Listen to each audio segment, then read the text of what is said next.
Boa noite, pessoal. Vamos dar mais uma sequência, mais uma videoaula.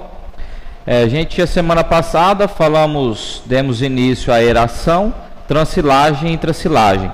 Falamos especificamente de aeração. Hoje nós vamos falar dos outros métodos que tem também de promover, né, a aeração, a ventilação dos grãos, que no caso é a intrasilagem e a transilagem. Então, falando de transilagem, o que a gente podemos falar? É a transferência total, sendo todos os grãos de um silo removidos para outro, ou de uma célula para outra, no caso de armazéns graneleiros septados. Então, é a retirada total do grão de um silo para o outro. Então, essa formação, esse segmento, você cata todo o grão que está depositado num silo, passa para o outro através dos tubos, né, dos elevadores, e depois volta de novo. Então essa é a transilagem. A intrasilagem é a movimentação parcial através da passagem pelo elevador de parte dos grãos, com retorno para o mesmo silo ou a mesma célula. Então é onde que esse grão vai se movimentar para o elevador, mas vai voltar para a mesma célula, pelo mesmo local que ele estava. Então é só uma movimentação dos grãos parcial dentro do mesmo local de armazenagem ali. Então transilagem é total, intrasilagem é parcial, né? Na aeração, o ar passa forçadamente pela massa de grãos com auxílio de ventilador ou exaustor, dependendo do sistema, enquanto a transilagem na intrasilagem são os grãos que passam pela massa de ar com auxílio do elevador. Então, quando a gente falamos de aeração, o grão fica totalmente imóvel, né? E esse ar, através de ventiladores, exaustores ou ventiladores, vai puxar esse ar de fora, jogar por dentro, fazer a movimentação, e o grão vai permanecer parado, estável ali, né? Agora, no caso da transilagem, da intrasilagem, é o grão que se movimenta no meio dos grãos, o grão que se movimenta no meio do ar. Então, na aeração é o ar que passa pelos grãos, e na transilagem, na intrasilagem, é o grão que passa pelo ar, através da movimentação. Quais são os objetivos da aeração? É o resfriamento e a manutenção do grão a uma temperatura suficiente, baixa e uniforme, para assegurar uma boa conservação do grão. Então, o que é? Abaixar a temperatura, eliminar os bolsões de calor, né, ou formação de bolsões de calor, né, e deixar a temperatura mais amena, né, e a umidade também, abaixar a umidade dos grãos e uniformizar essa temperatura e essa umidade, para que tenha uma boa conservação e uma durabilidade maior.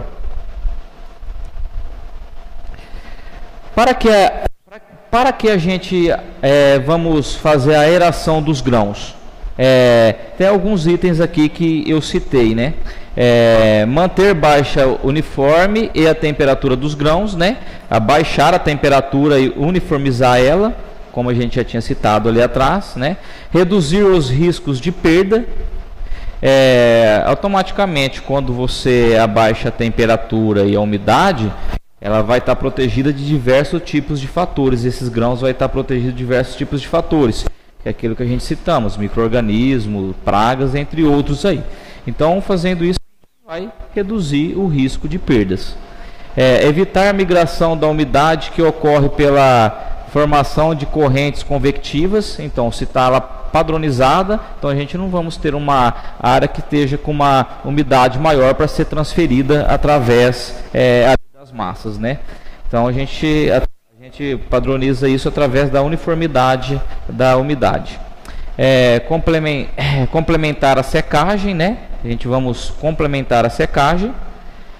Corrigir pequenas variações de temperatura ou de umidade dos grãos. Então manter um equilíbrio aí, vamos corrigir. Como ocorre a aeração, né? Então eu citei aqui, nas literaturas tem vários exemplos, né? Eu acho que esse é o que se encaixou melhor para a gente falar sobre a aeração. A aeração é realizada pela circulação forçada do ar ambiente através da massa de grãos. O ar é insuflado ou aspirado por um ventilador ou exaustor conduzido na massa de grãos através de condutos, onde é convenientemente distribuído por sistema de canaletas ou dutos de distribuição. A eficiência da aeração é devida em grande parte à homogeneidade da distribuição do ar. Então, a gente temos exaustores, né, e temos ventiladores. Exaustores é quando ele puxa o ar, né, e o ventilador ele empurra o ar. Né? Então tem todas as canaletas que vai passar ali para fazer a distribuição do ar ali dentro do silo ou do armazém quando for a granel, e a eficiência vai depender da uniformidade que esse ar vai circular dentro dos grãos. Então se a gente tiver uma uniformidade baixa, locais que não está sendo atingido, que essa aeração não esteja passando, esse ar não esteja passando, a gente vamos ter problema ali com aumento de temperatura, aumento de umidade, né? E assim vai criando mais focos e mais focos, né? Podendo comprometer aí todo o nosso estoque de grãos. Aqui um exemplo aqui, né? Por exaustão, quando exaustão por ventilação, né? É quando o ar é puxado de fora e empurrado para dentro, e por exaustão é quando tem aquela máquina, aquela bomba ali que ela puxa o ar de cima para baixo. Então ela puxa e o ventilador ela vai empurrar. Então de cima aqui a gente podemos ver um caso de ventilador, né? E embaixo aqui a gente podemos ver uma exaustão aí com o ar vai sendo puxado mesmo. Aqui é a representação esquemática aí da influção, né? Influção é o ar que desce e a aspiração é aquele que empurra. A aspiração é que desce, a influção é o que empurra. Como é possível a aeração? O fenômeno simples da aeração é possível pelo fato de ser a massa de grãos um material poroso, não compactado, ou volume total ocupado pelos grãos. Apresenta cerca percentagem de poros intragranulares ou vazio, através dos quais pode o ar circular. Então tudo aquilo que a gente falamos, né? Então ele é livre de compactação, ele tem aqueles poros, né, intergranulares, que são aqueles que são constituídos entre um grão e outro.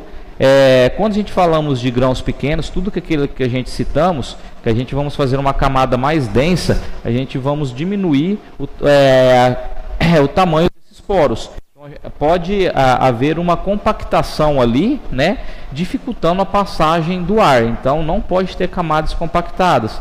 É onde entra todo aquele processo que eu falei, que a gente vamos fazer aquela intracilagem, aquela transilagem dentro do próprio silo. A parte de baixo vai para cima, a do meio para baixo, a de cima para o meio, assim sucessivamente, né? Para que haja aquela descompactação, para que o ar circule ali dentro mais livre e atinja todas as partes, né? Quais os tipos de aeração? Os tipos mais comuns de aeração são de resfriamento ou manutenção, provisória, corretiva, secante e transilagem. Então, resfriamento é aquela utilizada para resfriar o grão assim que ele sai da área de secagem, né? Ou manutenção, uma dessas duas. A provisória, que é aquela que você seca ali, mas depois ela tem que passar por novos processos de aeração, né? A corretiva, que é para corrigir quando há uma temperatura muito elevada ou formação de bolsões de calor. E a secante e a transilagem, aquela que a aeração quente, né? Aquela forçada mesmo para quente ou natural, aquela que é para secar o grão mesmo, para ajudar, né? E a transilagem, que é aquele outro processo, né, de movimentação do grão e até mesmo para descompactação dos grãos ali. A aeração provisória, que está falando cada uma delas, né, é utilizada em grãos recém-colhidos que seguem úmidos na umidade, armazenamento, né? Neste caso, a aeração é utilizada como meio de conservação temporária, enquanto os grãos aguardam a secagem. para controlar não apenas danos imediatos, como incidência de defeito nos grãos. Então é aquela secagem que, como eu disse, né, é feita, né, prévia ali, e depois é secado, essa aeração é feita, depois ao secamento e depois a nova aeração. A aeração de resfriamento e manutenção é utilizada para grãos armazenados em condições de conservação limpos e com umidade entre 8% e 14%. A ventilação é aplicada para corrigir o início de aquecimento ou para resfriá-lo. Então é tudo aquilo que eu já falei, né? Resfriamento ou para o começo de aquecimento. A aeração corretiva é utilizada normalmente em duas situações. Quando por metabolismo os grãos armazenados adquirem odores estranhos, com aeração se pode corrigir esse defeito. Então, não só para eliminar os bolsões de calor também, mas para tirar o odor. Você está num local hermético ali, que esteja fechado e que esteja com odor ali circulando no ar. Então você usa essa aeração para que retire esse odor ali. A aeração secante tem por objetivo manter os grãos a uma temperatura suficiente baixa, ocasionando uma lenta dessecação no próprio silo e insuflado o ar ambiente quando a umidade relativa for baixa, menor do que a umidade do equilíbrio. Então, quando a umidade dentro do silo ali onde está sendo armazenado, do armazém, né? No caso de a granel, a umidade ela estiver menor do que a do ponto de equilíbrio, então a gente vamos utilizar o ar que esteja ali fora, né? Para que traga um pouco de umidade ali, mas não umidade excessiva, mas para que torne ali esse ar que circula ali dentro chegar no ponto de equilíbrio. Transilagem. Essa técnica também pode ser classificada como um tipo de aeração de resfriamento. Deve ser realizada quando for constatada uma elevação da temperatura do grão e o silo não for dotado de um sistema eficiente de ventilação. Então, aquilo que eu falei, para eliminar os bolsões de calor também e também para compactação. Quando a gente devemos aerar os nossos grãos? Então, eu coloquei aqui. Quando busca-se a redução da temperatura do grão, para baixar a temperatura. Quando a temperatura do ar for inferior em alguns graus à temperatura do grão, que é no caso que eu falei, que a gente temos que tirar, catar o ar de fora e pôr para o lado de dentro para chegar no ponto de equilíbrio, né? A temperatura do grão quando busca-se trabalhar previamente e não corretivamente, para evitar uma elevação de temperatura pelo aquecimento natural dos grãos. Então, para evitar algo prévio, a gente utilizamos para evitar que ocorram esses bolsões de calor. Como se diz, né? Melhor prevenir do que depois ter que remediar. Então, para isso que é quando a gente devemos aerar, né? Recomendações. Antes de ligar o sistema de aeração, quando as umidades relativas do ar forem muito elevadas, verificar a diferença em relação à temperatura histórica de equilíbrio. Então a gente temos que ver a temperatura, o equilíbrio, o ponto de equilíbrio do grão determinado que está ali e checar a umidade que esteja lá fora também. A gente não vamos catar uma umidade de 80% que esteja lá fora e pôr para dentro do silo, vai dar problema. A gente vamos aumentar, né? A gente vamos trazer fungos ali, micro-organismos, maior respiração dos grãos e assim por diante. Se ultrapassar 2 graus Celsius para os grãos oleaginosos ou 3% para grãos amiláceos ou proteicos, deve ser iniciada a aeração. Então vamos dar um exemplo. Se tem que ser armazenado a 30 e está armazenado a 30 e ele for para 32, né, ou 33, tem que, no caso aqui desses tipos de grãos, os proteicos e os amiláceos, deve-se começar a aeração ali. Mesmo em dias chuvosos, pois o aumento de temperatura em grãos armazenados indica a ação respiratória, aumento da respiração dos grãos, que ocorre na forma de dinâmica metabólica, podendo levar à autocombustão. O que é? Vai pegar fogo. Principalmente quando a gente falamos em farelo. Farelo de soja é muito comum ouvir falar de combustão. Aqui um gráfico representativo aqui da aeração dos grãos aqui, né? Conforme vai aumentando a temperatura, as faixas de aeração que a gente temos que fazer, né? Gráfico somente ilustrativos aí. Bom, pessoal, a nossa aula 10 era bem curtinha mesmo, fica por aqui. Agora a gente vamos dar sequência, início a mais uma aula, né? Vamos dar sequência à nossa aula 11ª aí, nossa aula 11.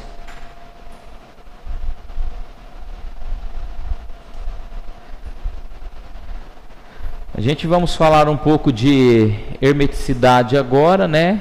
E ácidos orgânicos. Hermeticidade é quando a gente falamos de um ambiente que ele está totalmente fechado, né?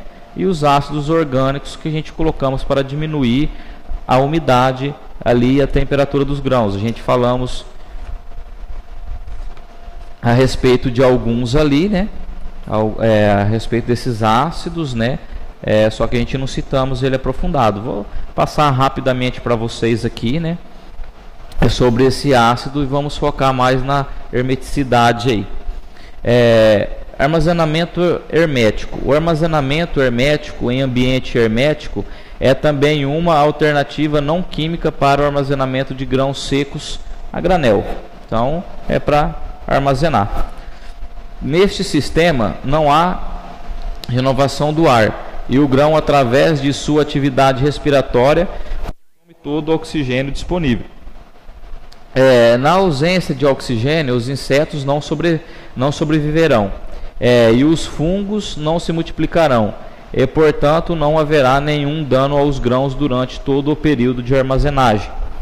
Então, é quando ele está totalmente fechado, o grão ele vai respirar ali todo aquele oxigênio ali, diminuindo uma porcentagem tão pequena, né, que o inseto não vai conseguir sobreviver ali e nem vai ter a proliferação de fungos, né, de micro-organismos ali.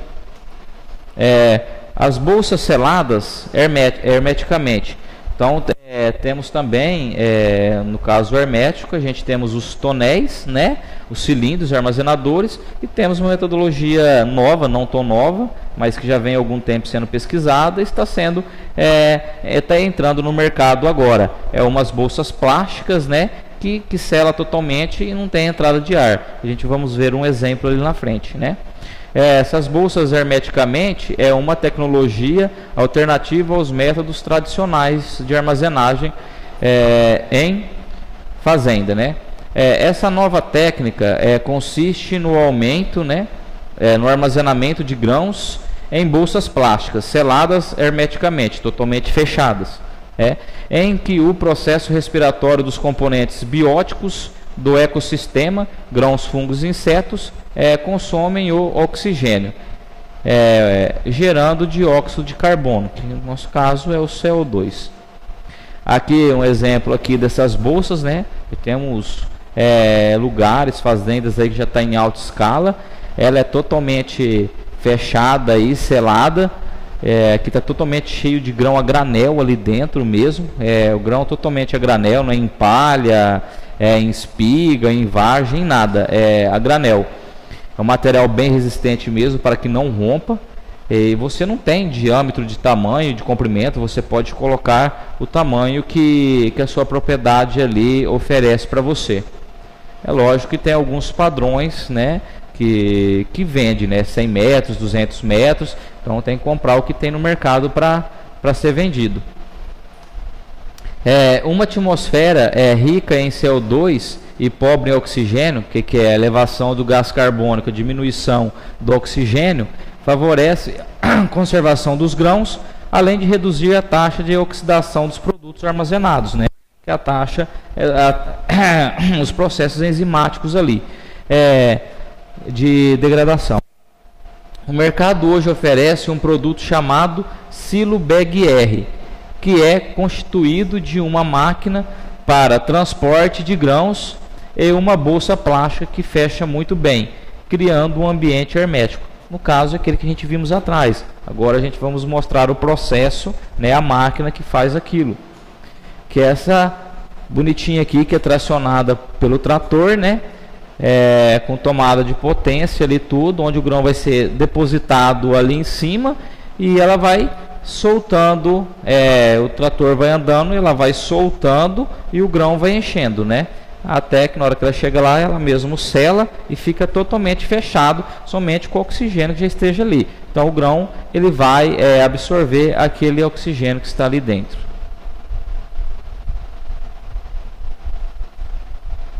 Aí vocês perguntam assim: professor, mas você não falou que tem que fazer a aeração para que não haja autocombustão?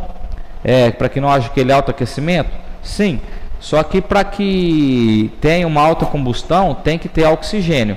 Então quando você está no local totalmente fechado, que o grão ele consome o oxigênio, libera o gás carbônico, a presença de oxigênio é quase zero, então não tem como ter combustão, porque precisaria de uma entrada ali de oxigênio, né, para que haja essa combustão. Então sem o oxigênio não há combustão.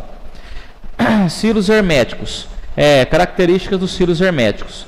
Nestes silos é utilizado menos expurgo com menor custo de produto químico. Neles os produtos químicos são 100% mantidos na massa de grãos e 100% aproveitados. Então nesse caso não tem a volatilização, ele não escapa por buraco e nem por oxigênio, saído pela corrente de ares ali convectivas, porque é totalmente fechado, ele vai, aquele gás ali, aquele inseticida em forma de gás, ele vai translocar somente dentro do silo, tá? Ou do armazém, do local que está sendo armazenado. Então é totalmente aproveitado esse inseticida, né? Não somente inseticida, mas esses produtos químicos. Os gases não vazam para fora do silo, não poluem o meio ambiente. Os gases permanecem por longos períodos interno na massa de grãos, porque não tem como ele sair, não tem local de saída. Exige um menor uso de aeração, motivo pelo qual oferece acentuada economia em energia elétrica, né? Então, por não ter que fazer manutenção de aeração, você vai economizar em eletricidade. Então, é um custo-benefício aí que o produtor ali pode trazer para ele. Melhora a qualidade da conservação dos grãos e gera economia na armazenagem, né? Você economiza. São os mais indicados para armazenar por médios e por períodos prolongados. Então realmente não são para períodos curtos. Ele consegue, né, ter uma durabilidade do produto por maior tempo, né? Por aquela jogada do oxigênio ali, o aumento ali do gás carbônico, a diminuição do oxigênio e não ter o ataque de pragas, né, nem de micro-organismos ali. Estes silos podem ser construídos, né, com diversidade de diâmetros e alturas. Então ele pode ter diversos tipos de diâmetro, altura, né, que a gente estamos falando já daquele de tonel. Não estamos falando mais do bag. Do bag já ficou por lá, onde que eu mostrei aquela imagem da maquininha. É outro exemplo de sistema hermético, no caso que esse aqui, ó, silo helicoidal, né? Hermético metálico, ideal para execução do expurgo e para armazenagem econômica prolongada. Aqui silos helicoidais aqui, ó, herméticos em Minas Gerais aí. Podemos ver que ele é totalmente fechado, não tem saída de ar nem entrada, ali em cima é totalmente selado. É onde esses grãos vai ficar. Lembrando que pode ser construído diversos tipos de diâmetro e altura. Aqui outros exemplos aqui também, né? Hermeticidade e ácidos orgânicos. Ácido orgânico, isso aqui eu vou passar bem rapidamente para vocês, né, que a gente já vimos ali. É só como ele age ali mesmo nos grãos ali para baixar a temperatura ali. Os ácidos orgânicos e seus estéreis são substâncias difundidas na natureza como produtos intermediários de síntese ou finais de vegetais, animais e micro-organismos. Então são ácido retirado de animais, vegetais e micro-organismos aí.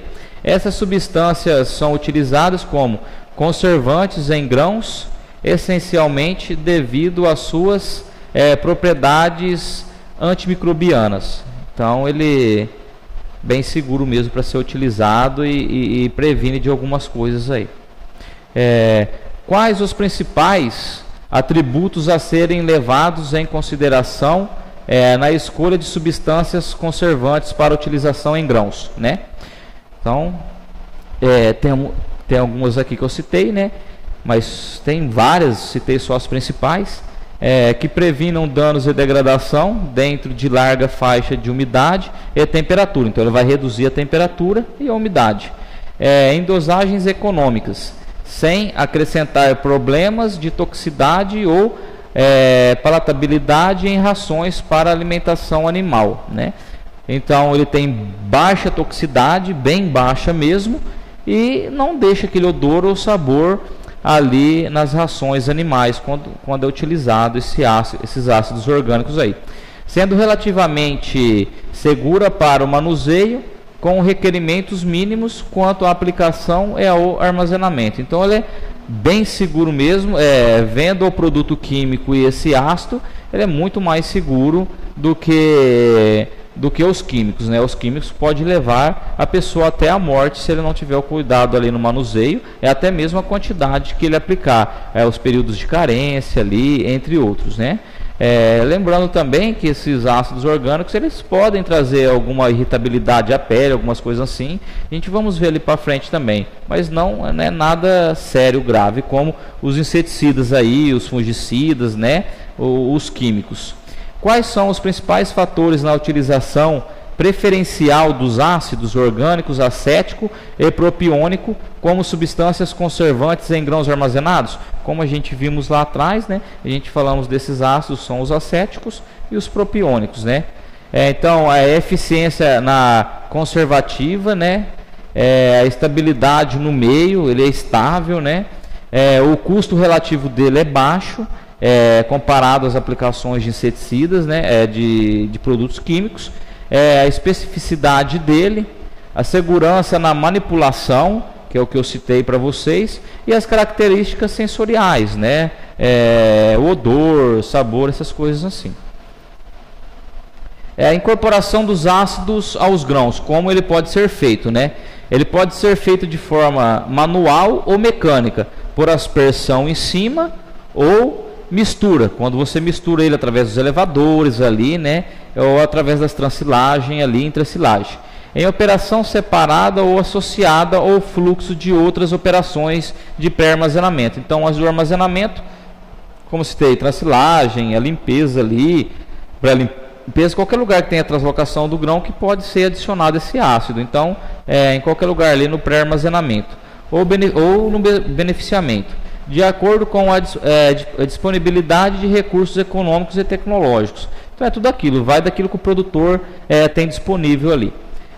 Apesar de sua baixa corrosividade, a manipulação dessas substâncias deve ser cuidadosa, sendo importante evitar seu contato com a pele, pois pode causar a abrasividade tópica, né, queimadura ali, em cima assim da pele, irritabilidade nas mucosas e transtornos respiratórios. Então ele é de baixa toxicidade, só que a gente temos que evitar, porque ele é um produto tóxico ainda, né, e pode causar esses tipos de danos aí. E principalmente esse transtorno respiratório que dificulta a respiração, principalmente dos seres humanos. A uniformidade de aplicação de substâncias conservantes nos grãos é determinante para a sua eficiência conservativa. Então isso é óbvio, né? Temos que ter, como se diz, uma uniformidade na aplicação, porque se você não tiver uma aplicação uniforme, você só vai estar controlando aonde você aplicou. Aquele foco que está ali do lado ali que não aplicou, ele vai sofrer todos os processos e futuramente ele vai passar para o que está no lado que recebeu a aplicação. Então tem que ser uniforme, pegar em todos os locais, né, para que não tenha incidentes ali futuramente. O que os ácidos provocam nos grãos, né? As incorporações de ácidos acéticos e propiônicos provocam alterações na estrutura do parênquima, do escutelo e no conteúdo celular dos grãos, né? Agora, citando aqui no sorgo, nos sorgos armazenados com umidade elevada, próxima da maturação fisiológica, cerca de 30% aí de umidade e temperatura elevada. é o método que ele deve ser aplicado aí. Citei simplesmente o do sorgo. Então deve ser a umidade ali próxima de maturidade fisiológica, que é 30% ali de umidade relativa ali do grão. As dosagens tecnológicas dos ácidos orgânicos utilizadas para a conservação de grãos não representam riscos de toxicidade na alimentação animal. Então ele não é tóxico para os animais ali na alimentação. Essas substâncias, sobretudo em ruminantes, podem representar relativo incremento do valor nutricional dos grãos, né, tratados. Então, ruminantes são os animais, vamos dar um exemplo. A vaca é um ruminante. Ela tem mais, como se diz, um exemplo mais simples, ela tem mais de um estômago. O aparelho digestivo dela é mais complexo. Então, ela rumina, ela come, ela rumina e depois come. Como que ela faz isso? Quando ela se alimenta pela primeira vez, não absorve nenhum nutriente do que ela comeu. Então, quando ela rumina, volta isso na boca.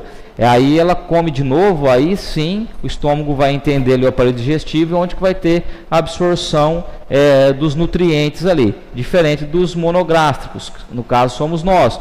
A partir do momento que a gente comemos, a gente não precisamos ruminar. A gente comemos, o nosso aparelho digestivo, ele já vai começar a pegar os nutrientes ali necessários. Então, no caso desses ruminantes, quando a gente temos, que a gente colocamos esses ácidos orgânicos aí, para uniformizar, a gente também temos como se um benefício aqui na parte da alimentação, né? Que onde tem, sobretudo os ruminantes, podem representar relativo incremento do valor nutricional. Então, ele vai ter um aumento nutricional através desses ácidos orgânicos aí que foram utilizados aí, principalmente quando for na formação de rações aí. Como é realizada a armazenagem hermética de grãos secos ou úmidos? É baseada na redução do oxigênio disponível no ecossistema. Pessoal, o que é um ecossistema? O ecossistema é tudo que forma, tudo que tem vida. Por exemplo, se você catar um exemplo, uma caixinha ali, você colocar um pouco de terra, uma grama, um inseto, um pedacinho de pau, isso é um ecossistema, né? Mas só para vocês entenderem, cada local que tenha vida, que tenha mais de uma vida, ele forma um ecossistema. É baseado na redução do oxigênio disponível no ecossistema de armazenamento a níveis letais ou limitantes para os organismos vivos associados. Então é quando a gente diminuímos o oxigênio de tal forma que o inseto, né, os organismos associados ali, não vai conseguir se multiplicar e nem sobreviver àquela quantidade mínima, quase zero, de oxigênio, né? Podendo ser obtida espontaneamente através do processo respiratório dos grãos e organismos existentes, ou artificialmente. Então pode ocorrer naturalmente isso, o próprio grão consumindo esse oxigênio, né, até no ponto que ele consome todo esse oxigênio e aumente muito o gás carbônico ali, né, o CO2, ou pode ser também artificial, que no caso é com o emprego do N2, que é o nitrogênio, ou o próprio gás carbônico, diminuindo, né, o oxigênio. E quando você insere esse nitrogênio, esse CO2, uma quantidade elevada, os níveis de oxigênio vai cair lá embaixo. Então esses micro-organismos associados aí e micro-organismos ali e também os insetos não vão conseguir se multiplicar e nem sobreviver neste meio, né? Ou mesmo com a supressão de oxigênio por exaustão do ar. Então é quando você retira totalmente o oxigênio ali. Então o grão ele vai transpirar ali o CO2 e não tem mais oxigênio ali para ser consumido, a tal ponto que é uma quantidade, né, que os insetos ali, os micro-organismos, não vão conseguir se manter vivo. O CO2, né, falando um pouco do CO2, é um dos produtos finais do metabolismo de substratos orgânicos em organismos vivos. O seu efeito conservativo sob condições herméticas advém de sua ação inibitória sobre a atividade enzimática dos próprios grãos e organismos associados, ou morte destes últimos, né? No caso do último, levando os insetos à morte. Então, onde que ele vai atuar? Nas enzimas, né? Na parte enzimática, tanto dos grãos como dos insetos. Só que no caso dos insetos, das pragas, né, e dos organismos, vai levar à morte. Já no caso do grão, não. O metabolismo incompleto dos carboidratos através do processo respiratório dos grãos e organismos associados em condições de aerobiose restrita ou de anaerobiose, juntamente com a presença de bactérias e leveduras, conduzem à formação de álcool etílico, ácidos orgânicos, como acético, lático e burítico, né? Então aqui é o processo que o grão sofre quando está em locais herméticos, e aí a formação desses ácidos aqui é todo o processo do metabolismo ali dos grãos, né? Isso aqui é para decorar? Não, pessoal, é só para... Vocês têm que saber de cabeça isso aqui? Não, isso aqui é só para vocês entenderem como que funciona o processo ali, né? Como que os gases atuam ali no ambiente hermético, como as enzimas funcionam dentro, as alterações que as enzimas sofrem ali, os metabolismos sofrem quando está em local hermético, quando tem a diminuição do oxigênio e o aumento do CO2 ali. Esses produtos exercem um efeito conservativo secundário, podendo alterar as características sensoriais dos grãos, com odor e sabor, nem sempre removidos ao final do processo. Então nem sempre esse odor que é promovido ali, né, ele consegue retirar ele totalmente no fim do processo, deixar os grãos totalmente livres desse odor. Então tem que ser manipulado certinho, corretamente, né, dosagem certa, umidade correta, né, tem que tudo isso tem que ser avaliado para que não aconteça isso, né.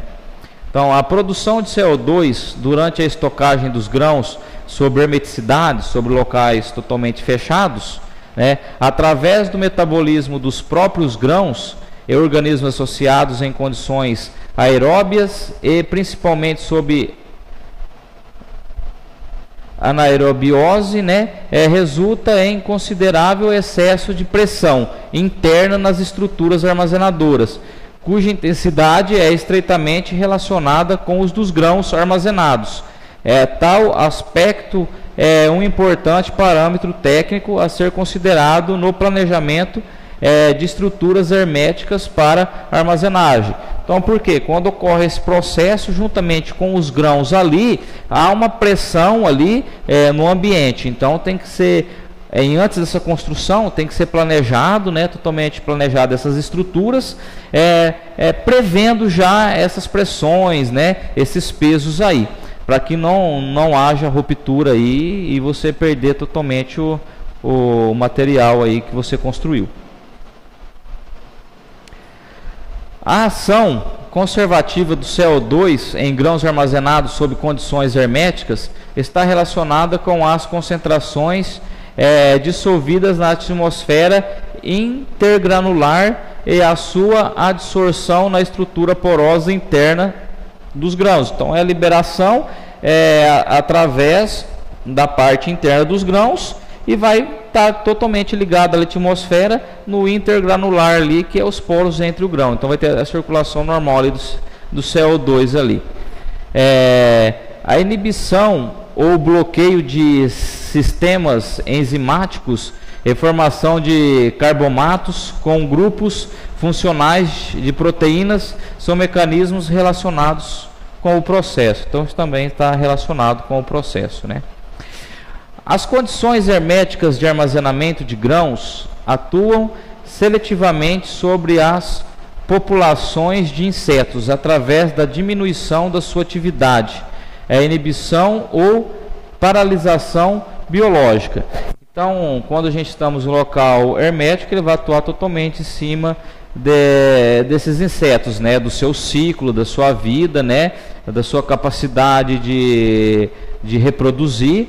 Então ele dos parasitas ali também das formas biológicas que tem. Então, esse sistema, através só do controle do oxigênio e do gás carbônico, você vai ter um controle em cima disso, por causa a morte desses indivíduos aí, ou a paralisação, né? Não vai ter aquele aumento populacional de pragas ali.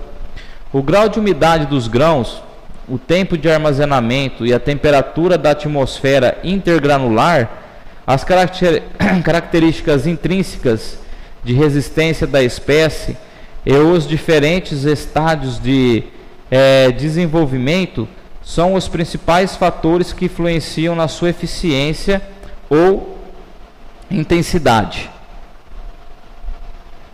Então aqui são alguns fatores aqui que vão interferir ali. O grau de umidade dos grãos, né, as variações climáticas, as estruturas da estocagem, as espécies de grãos e as operações de pré-armazenamento determinam efeitos conservativos específicos em ecossistemas de armazenamento hermético. Então essas variações aqui vai interferir ou não no armazenamento hermético, né? Enquanto os fatores que influenciam na eficiência da intensidade. Agora o já citado atrás vai ser na eficiência da intensidade, se vai ser eficiente ou não. A obtenção e a manutenção da hermeticidade é o principal aspecto térmico para a eficiência do sistema, técnico do sistema, né? Então tem que ser bem técnico mesmo, bem feito, bem conduzido, para que esse sistema seja eficiente. Se for feito, como se diz, totalmente rápido, sem planejamento, não foi visto os mínimos detalhes, vai ter problema com esse sistema de armazenamento. Os levantamentos têm proteção contra pragas, proteção contra pragas de armazenamentos. Levantamentos têm demonstrado que a maioria das unidades armazenadoras vazias são infectadas por insetos de diferentes espécies, por ácaros. Alimentos para animais, como rações, equipamentos agrícolas, como carretas transportadoras de grãos, constituem outras fontes de infestação. Então, todos esses materiais aqui citados, né? Carreta, resto de ração armazenado, equipamento de colheita ou de abastecimento, eles trazem pragas, né? E eles trazem ácaros também, porque querendo ou não, esses resíduos vão ficar sempre nos cantinhos, nas engrenagens, né? Então tem que ser totalmente limpo isso, para que não haja esses ataques. Então por isso que a gente temos que ter essa proteção, esses levantamentos prévios aí, para que haja uma limpeza corretiva aí, né? Para que deixe totalmente limpo já para a próxima entrada, tanto de grãos ali quando a gente fala em armazenamento, tanto quando a gente falamos de ração, transporte, essas coisas tudo tem que ser totalmente limpo, porque você não leve de um lugar para o outro e não deixe ele ali alojado ali para as próximas safras que entrarão ali, ou para os próximos lotes de rações. Muitos insetos são dotados de grande capacidade de voo, o que aumenta sua condição de infestar os grãos armazenados. Então, tem insetos que têm grande capacidade de voo, que é no caso das lepidópteras, que são as mariposas, as borboletas, né? Tem outros que têm dificuldade, tem uns que nem voam, mas tem uns que têm grande capacidade, então fica fácil a disseminação. Então temos que limpar totalmente os locais ali perto, né? Vamos dar um exemplo, eu vou colocar uma carreta que esteja totalmente resíduos ali de ração ali, perto do lugar que eu estou armazenando o grão. Isso não pode, a gente temos que limpar. Por quê? Porque vai ser abrigo, vai ser atrativo para os insetos pragas aí, principalmente para esses que têm grande capacidade de voo. Para evitar maiores problemas durante a armazenagem, algumas medidas preventivas devem ser tomadas. Então a gente devemos ter algumas medidas preventivas aí, para que não haja maiores problemas futuramente, ou uma infestação tão alta que seja, como se diz, totalmente comprometedora ao produto ali, tanto o produto final como o grão, né? Então tem algumas medidas aqui que eu citei. É lógico que tem diversas, né? A gente chega num local, algo que não seja citado, mas você enxerga que aquilo aí pode ser um problema futuramente, então você já elimina aquele foco, né? Você já tira aquela incidência. Promover uma boa limpeza dos grãos antes de serem armazenados. Isto porque os insetos têm mais dificuldades para infestar os grãos que seja grãos limpos, grãos inteiros, grãos sadios, sem ser quebrados. Então, é uma maneira de prevenir aí o ataque, né, dessas pragas. Limpar toda a estrutura, de preferência utilizando-se de jatos de ar para desalojar sujeira das paredes e dos equipamentos. Recolher todo o material fino com aspirador de pó. Então a gente temos que ter a limpeza dessa estrutura de armazenamento ou de beneficiamento, né? Ou de secagem, ou de transporte, ou de colheita, para evitar todos esses ataques aí de micro-organismos, como a gente já vínhamos falando. E aqui vocês viram que eu citei, né? Que a gente temos que tirar com jatos de ar, e quando for no caso de pó, que tem que ser retirado também por causa principalmente dos micro-organismos, dos fungos, que eles atacam mais esses pozinhos mesmo, né? Esses resíduos aí que sobram do ataque de pragas, né? Por quê? Porque se você lavar esse equipamento ou essa estrutura, você vai aumentar a umidade ali. Então você vai deixar o local totalmente propício ao ataque de pragas e principalmente de fungos ali. Então tem que ser com jatos de ar seco, e os pós ali a gente tem que ser com um aspirador de pó. Lavar, pessoal, água de maneira nenhuma, a não ser que você vá lavar e depois vai esperar enxugar isso, né? E depois você passar correntes de ar ali, tiver totalmente limpo, e você passar depois inseticidas no local, fungicidas para eliminar. Mas esquece, jatos de ar e, no caso de materiais pequenos, finos, aspiração. Inspecionar todo o teto e consertar toda e qualquer possibilidade de goteira antes de carregar o paiol, silo ou armazém. Então aqui todo o sistema de armazenamento. Então você tem que inspecionar a pó que fica lá em cima, possíveis ninhos, alojamentos de pragas, ou ninhos de ratos, tocas de ratos, né? Todos os vestígios tem que ser totalmente limpo, eliminar todas as goteiras. Para quê? Porque se você tiver goteiras e gotejar em cima do grão, é como se fosse um condensamento. Quando só fica todo o processo lá que condensa e cai no grão e forma aquela crosta, acontece a degradação, a germinação ali, né, dos grãos. Então a água natural também vai formar vai acontecer essa crosta, essa germinação dos grãos, né, e a degradação do produto ali, dos grãos no caso. Não permitir acúmulo de lixo dentro os mesmo fora da unidade armazenadora. Então tem que ser totalmente retirado o lixo, tanto dentro como fora, todo tipo de lixo, entulho, papelão, plástico, sacolas, né, lonas rasgadas e assim por diante, entulhos, pedaços de concreto, madeiras ali. Por quê? Porque principalmente ele vai servir para abrigo de roedores, no caso das ratazanas e dos ratos. Então tem que ter uma, como se diz, um espaço considerável de limpeza ali. Vamos dar um exemplo, tem lixo a 30 metros, não, vamos pôr um parâmetro aí, 100 metros longe aí do nosso armazém. Então limpar totalmente fora, dentro, fora não deixar a vegetação alta, sempre baixa, roçando, capinando, passando produtos químicos aí, herbicidas, deixando o material ali de fora sempre limpo ali, o sistema ali, longe de matas, né, de várzeas principalmente, né, e vários outros procedimentos aí que podem ser adotados em cima. Pulverizar as paredes, tetos e piso de unidades armazenadoras vazias com produto inseticida registrado é aprovado tecnicamente para esta finalidade. Então a gente vamos pulverizar com esses inseticidas os tetos, as paredes, o piso, né? Locais que estejam fendas, buracos, né? Tem que ser produto registrado. O que é produto registrado? Exemplo, como a gente vimos lá um videozinho que falou do produto lá que eles fizeram lá para matar o rato, né?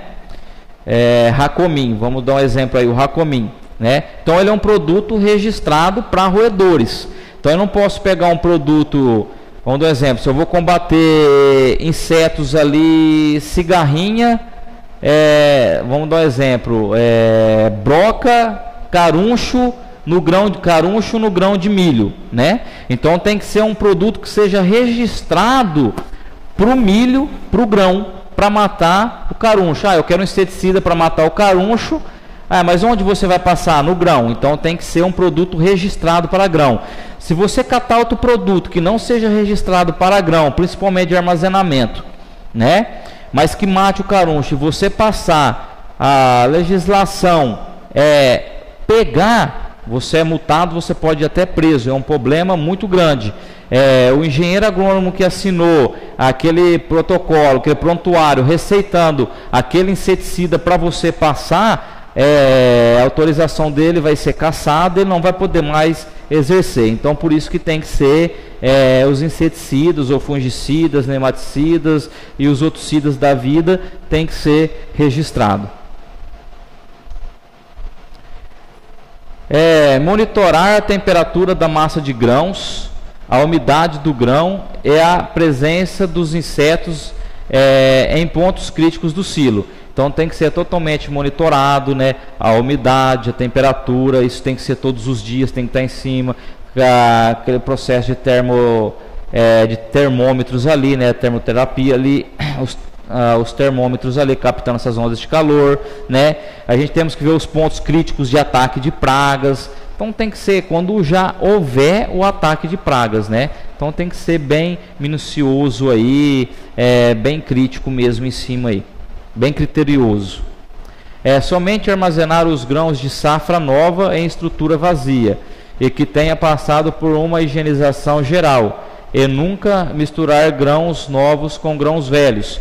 Então, como a gente já citamos anteriormente, então quando você retirou uma safra, você passa por tudo aqueles processos que a gente falou já, de limpeza, pulverizar com inseticida, né? Não deixar resíduo nenhum de grãos, aí você põe a safra nova. Nunca misturar grãos novos com safra novas, grãos novos com grãos já antigos armazenados. Por quê?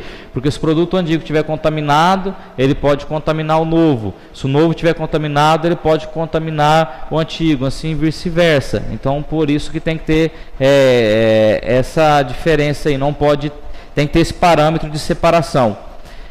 Lembrar sempre que os grãos submetidos à aeração programada, ou melhor ainda, refrigerados, nunca se deterioram. Aqui é assim, quando você passa essa aeração forçada, né, de resfriamento sempre, então não vai acontecer a degradação desse material. Por quê? Porque sempre você está eliminando os focos ali.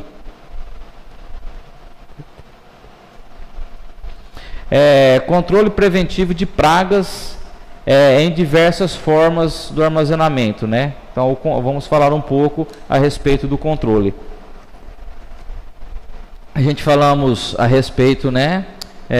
Como deve ser feito a limpeza, os procedimentos ali que devem ser tomados, cuidados. Agora vamos falar um pouco do controle preventivo aí de pragas, né? É aquele controle que vai prevenir antes que a praga já esteja instalada. O controle preventivo é praticado antes ou imediatamente após os grãos serem armazenados. Ele tem o objetivo de evitar a multiplicação das pragas dentro do silo, do armazém ou do paiol, ou local que esteja armazenado ali, em cujas estruturas, pelas suas características ou estado de conservação, não reúne condições para que nela seja utilizado um método curativo de controle de pragas.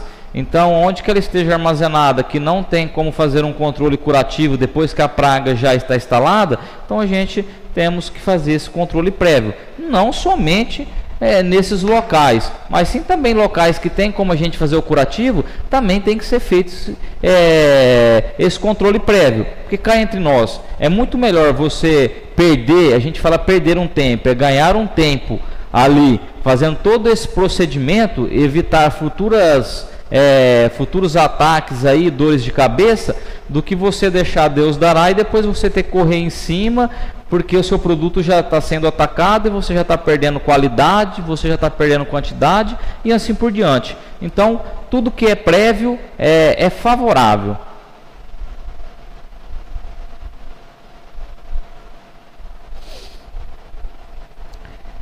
Em paiós, né? A proteção contra pragas de armazenamento em paiós. A base de um bom sistema de proteção começa com uma boa limpeza. O piso, as paredes, as portas, as janelas, entre outros ali, né? Principalmente os cantinhos ali que fica, os cantinhos da parede ali, do telhado, assim. Então esses cantinhos são fatais para a presença de pragas ali, para ser esconderijos ali, ninhos, né? Devem ser varridos e lavados, preferencialmente com jato de água sob pressão. Então, com alta pressão. Pessoal, lembrando, pode ser com água? Pode, mas preferencialmente com jatos de ar. Água, se puder evitar, é bom. O telhado deve ser revisado para evitar goteiras embaixo ou ao redor do paiol. A limpeza deve ser rigorosa para evitar a presença de insetos, ácaros e roedores. Então, no caso dos paiós, tem que eliminar as possíveis goteiras, né? Olhar todos os cantos, eliminar a presença de insetos, ácaros e roedores, se no caso já tiver ali instalado. Se tiver uma quantidade já muito grande, você entra com o químico antes de você colocar o seu produto ali para ser armazenado. Diferentes tipos de paiós aí. Quando o pessoal fala em paió, já vem na cabeça aquela estrutura de madeira antiga, né? Mas tem diversos tipos de paiós. Tem o de alvenaria, tem os de madeira, tem os telados, né, suspensos. Esses telados suspensos são os melhores, né? Porque tem a aeração ali natural. Lembrando que as laterais deles são com lonas, quando chove é coberto, né? E tem esses também que é feito, lembrando, vocês podem ver ali que tem as escadinhas, ele é feito no alto. Para quê? São escadas removíveis, nunca escada fixa ali, de alvenaria. Por quê? Porque você entrou, saiu, você tira. Se fosse de alvenaria, é uma entrada para inseto, para pragas ali, roedores, né? Então você tirando, né, você dificulta a entrada dessa praga no seu local de armazenamento. Antes de armazenar o produto, o paiol deve ser pulverizado com inseticida de ação residual, tanto pelo lado interno como pelo lado externo, tanto pelo lado de dentro quanto pelo lado de fora. Quando a gente falamos que devemos pulverizar com inseticida residual, o que é? Tem alguns que não são residual. Você aplicou hoje, ele tem uma carência ali de 2, 3 dias, você pode entrar que não tem resíduo nenhum. A praga já pode atacar normalmente o grão, no caso, que não vai ter problema, não vai interferir, ela não vai morrer. Agora o residual é quando esse inseticida ele fica com ação prolongada em cima dos grãos, 90, 120 dias. Então vai ficar o resíduo desse produto.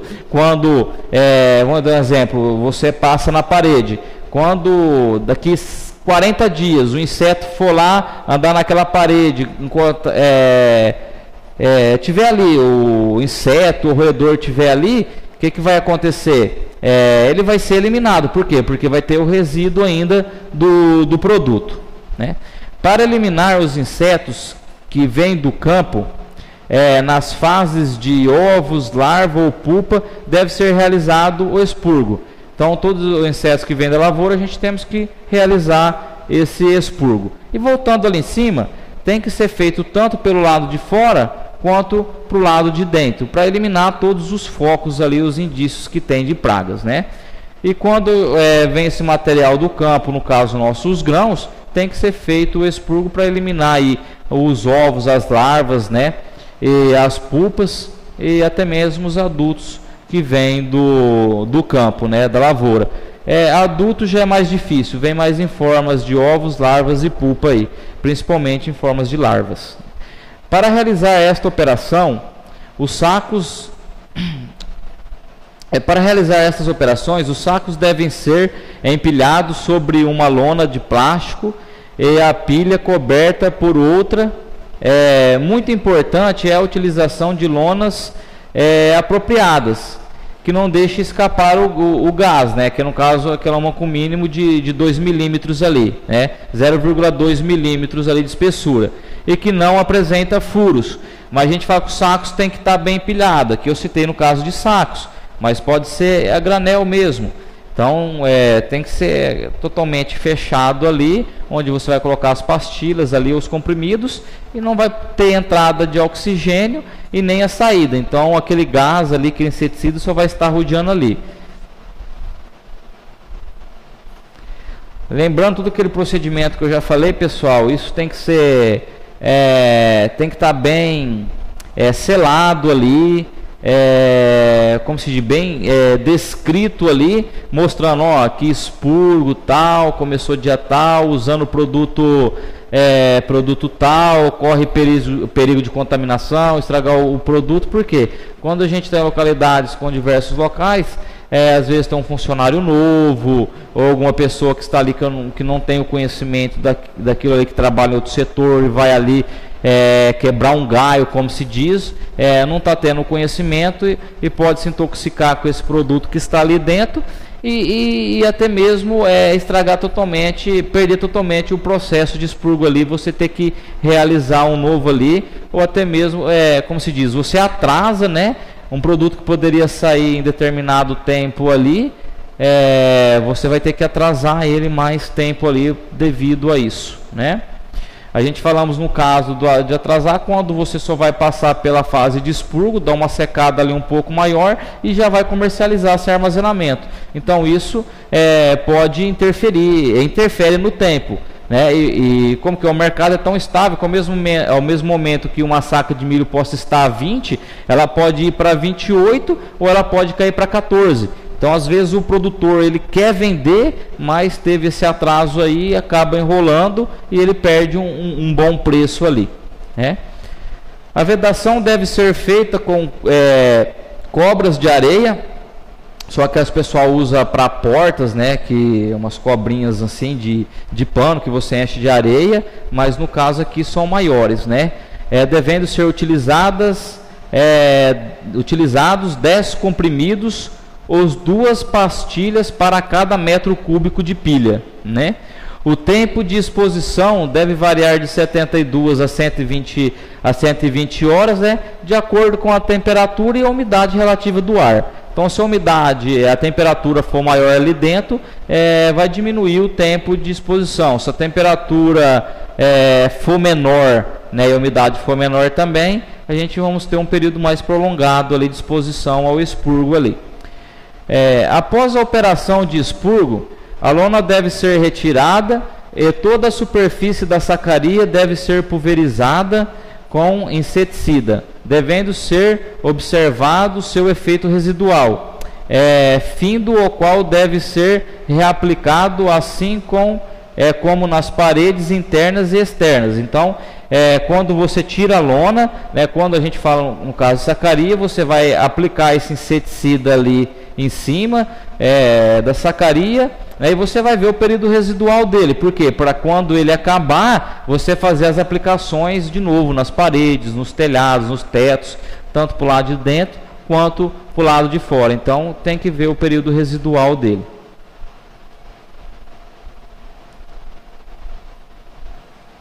O armazenamento de milho em espigas, citando aqui, né, um procedimento aqui do armazenamento do milho, né? No caso aqui eu citei o milho, uma condição. Da produção nacional de milho, cerca de 45,7% permanecem armazenados em meio rural, em paiós na forma de milho em espiga. Então 45% do milho que permanece, 45% dos milhos armazenados no meio rural em paiós na forma de milho em espiga para alimentação dos animais domésticos ou comercialização posterior. Espera um minutinho, pessoal, só para mim formatar aqui, que sou meio desformatado aqui, para que a gente não confunda as bolas aqui. Então, 45, aqui está falando que 45%, 45,7%, 46% do milho que se encontra no meio rural, ele é encontrado em forma de espiga, né, com palha ainda, não a granel. Então eles são em paiós. Então por isso que a gente citamos ali toda a metodologia dos paiós, como deve ser o expurgo, a aplicação, porque ainda é um número muito elevado, devido à nossa deficiência de estrutura de armazenadora, ou por custos elevados, pela distância que tem também para percorrer, até mesmo pelos preços, pelo custo-benefício, né?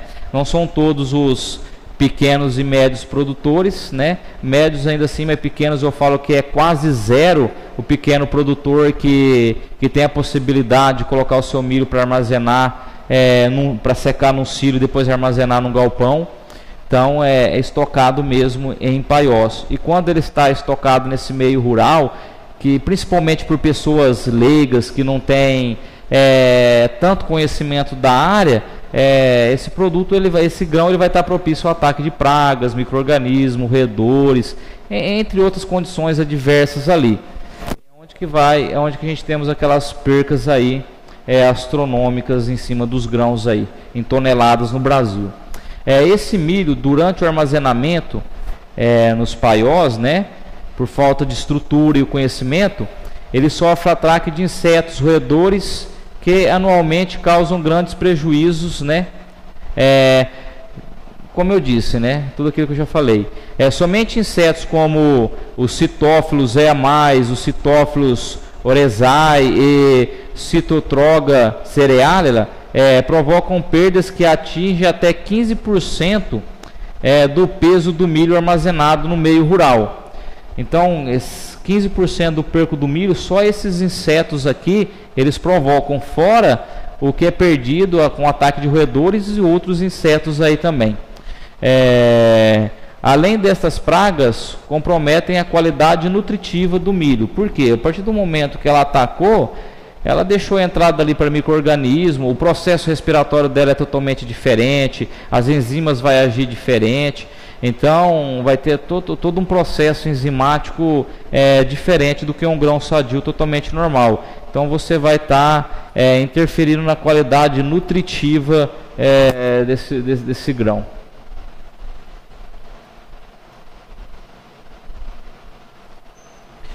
Quando o milho é armazenado em paió comum de tábua, de tela ou de madeira roliça, o controle de pragas é realizado de forma preventiva, antes da armazenagem, através do expurgo com fosfina. Então, quando é utilizado, quando você vai armazenar em paió comum de tábua, né, ou de tela, que é aquele que eu falei que ele é bom porque tem a circulação, ou de madeira roliça, você tem que fazer, né, o controle de pragas prévio, né, realizando o expurgo através de fosfina ali, onde vai cobrir totalmente o material também. Totalmente o material, você vai cobrir ele totalmente o material e antes de colocar ele no alojamento, porque depois que você coloca ele lá, não tem como você fechar ele totalmente, então tem que ser o expurgo, tem que ser realizado em antes, né?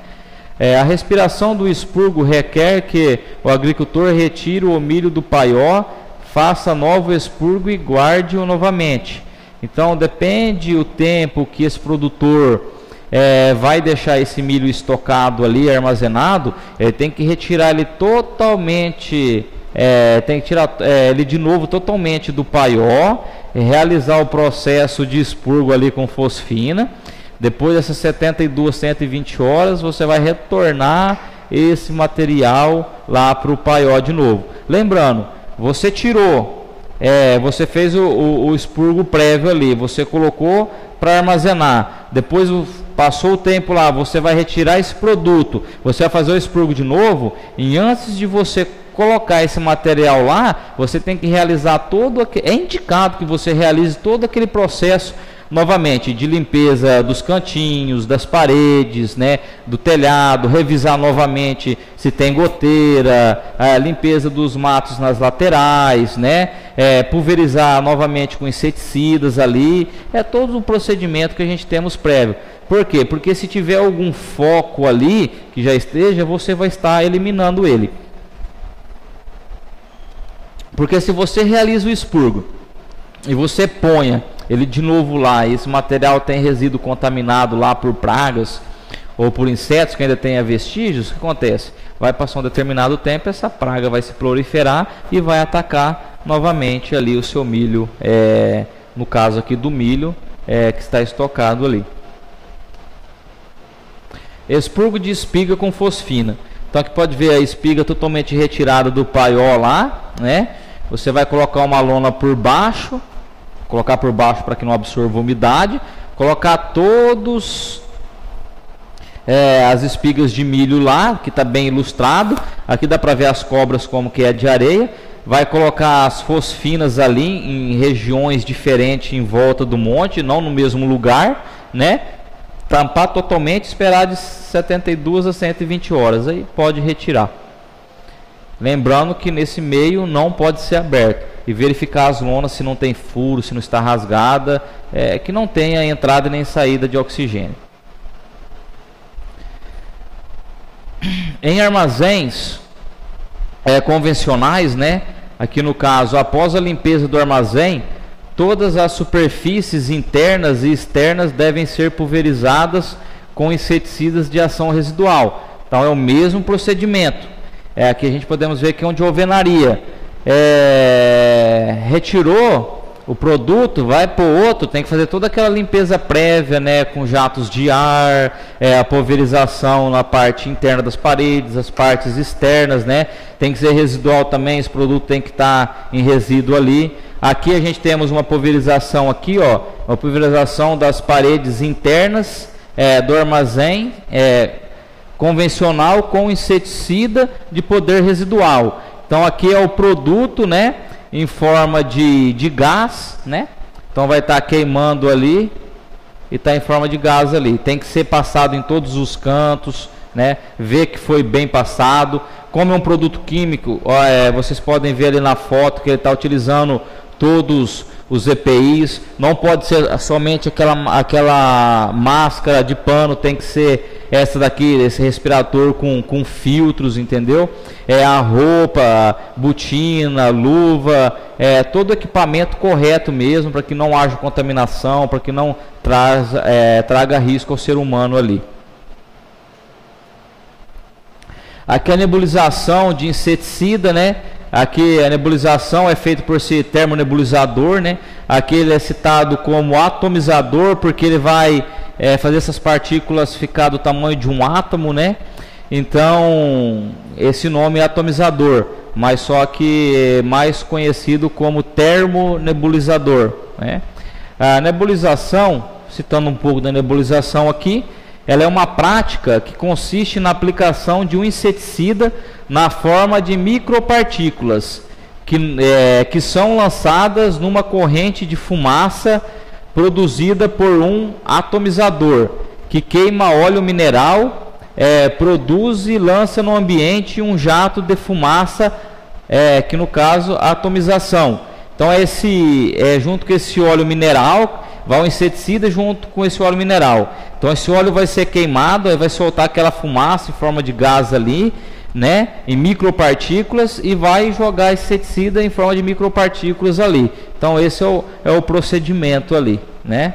Vai formar esse jato de fumaça aí. Aparelhinho bem legalzinho aí, ó, já é material novo já, não são dos mais antigos. Aqui também, ó, a atomização, o jeito que é feito, ó, em sacarias. Lembrando, aqui vocês veem que lá no fundo, foi a foto que eu encontrei melhor aqui, vocês veem no fundo as sacarias empilhadas todas irregulares, né? Isso vai dificultar a passagem do inseticida ali, mesmo sendo fumaça, vai dificultar. Então tem que ser um empilhamento totalmente correto, longe de parede, 60 centímetros, longe do teto, no mínimo aí 1,5 m, com passagem de ar no meio, nas laterais, formando corredores. Então tem que ser bem empilhado para não chegar, quando você for fazer essa operação, além de dificultar, você vai ter um processo que não vai estar funcionando. Você vai estar realizando algo que você vai ter 40%, 30%, 20% de eficiência. Então tem que ser totalmente correto desde o começo para que você tenha 90%, 80%, até 100% de eficiência aí. Aqui, esta fumaça, né, no caso, essa fumaça do termonebulizador ali, ela é de baixa densidade. Carrega as micropartículas de inseticida para os pontos mais altos da unidade armazenadora, onde normalmente não são atingidos por pulverização. Pulverização é difícil você atingir lá no alto. Então, como ela é pouca densa, devido porque ela é um ar, ela sai quente, então ela vai subir. Então atinge os locais que a pulverização normal não atinge. Este tipo de tratamento visa controlar especialmente os insetos voadores, como as mariposas, que se alojam nos pontos mais altos da unidade armazenadora, porque elas têm grande capacidade de voo, então elas ficam mais na parte aérea, mais no alto. Então ela visa principalmente eliminar esses tipos de insetos, de pragas. A dose do inseticida na operação de nebulização é calculada em função do volume por metros cúbicos aí, de espaço interno da estrutura que será ocupada pela fumaça. A tabela abaixo vai indicar as dosagens aí, né, para alguns tipos de inseticidas aí. As formas de utilização, né? Aqui o Deltametrin, né, e o outro é o Perimiflus metil, né? Concentrado emissionável, né? Então são dois produtos diferentes que foram testados. As formas de utilização: a mistura direta com grãos, no caso do Deltametrin, de 20 a 40 ml por litro de água, né? Por tonelada de grãos. E no outro já é de 8 a 16 ml, né, de águas por toneladas de grãos. Então cada um aqui fala alguns produtos diferentes aí, fala a porcentagem para cada um aí e as formas de mistura, né?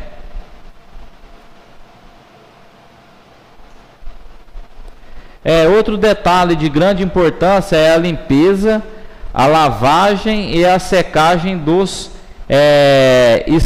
estrados, após as quais esses devem ser expurgados com fumigantes à base de fosfeto de alumínio e posteriormente também pulverizados com inseticida residual. Aqui a gente está falando pulverização e lavagem, porque a gente estamos falando de estrado de alumínio. Quando a gente falamos estrado de madeira, a gente não realizamos, né, a lavagem, né? Então aqui é por causa que é um estrado de alumínio. Então esse material tem que ser lavado, mas tem que ser secado também e depois pulverizado. A pulverização dos equipamentos com inseticida pode ser residual, de poder residual, também tem que ter, ser residual, tem que ter um tempo ali de ação. Se existir área de operações de pré-armazenamento, como de pré-limpeza, secagem, limpeza ou de seleção, essa deve ser rigorosamente limpa, incluindo as moegas, com auxílios de aspiradores de ar e aspersores pressurizados de água. Então, se tiver esses processos aí, que no caso de secagem, pré-limpeza, limpeza, descarregamento no caso das moegas, então tem que ser totalmente limpado aí, passados esses jatos de ar para tirar os resíduos aí de grãos antigos. Devem ser eliminados todos os detritos de elevadores, calhas, roscas sem fim, similares, máquinas de limpeza, secadores e demais equipamentos. Igualmente importante o controle de ratos nas imediações do armazém. Então tem que ser limpado, né? Porque sobra resíduo moído ali nas roscas sem fim, nos elevadores, entre outros ali. Então tem que ser tirado, limpado totalmente. E fazer o controle na mediação em volta do local que vai ser armazenado os grãos, tem que ser feito o controle para roedores ali, né? Após o empilhamento, o primeiro passo é o expurgo. As pilhas devem ser cobertas com lonas de plástico e sendo utilizados 10 comprimidos ou 2 pastilhas de fosfeto de alumínio por metro cúbico de pilha, por um tempo que varia de 72 a 120 horas também neste caso. Após esta operação, toda a superfície da pilha, inclusive o topo, deve ser pulverizado com inseticida de ação residual. É importante observar o período residual, fim do qual a operação deve ser repetida. Então, para esse processo também é o mesmo do paiol lá.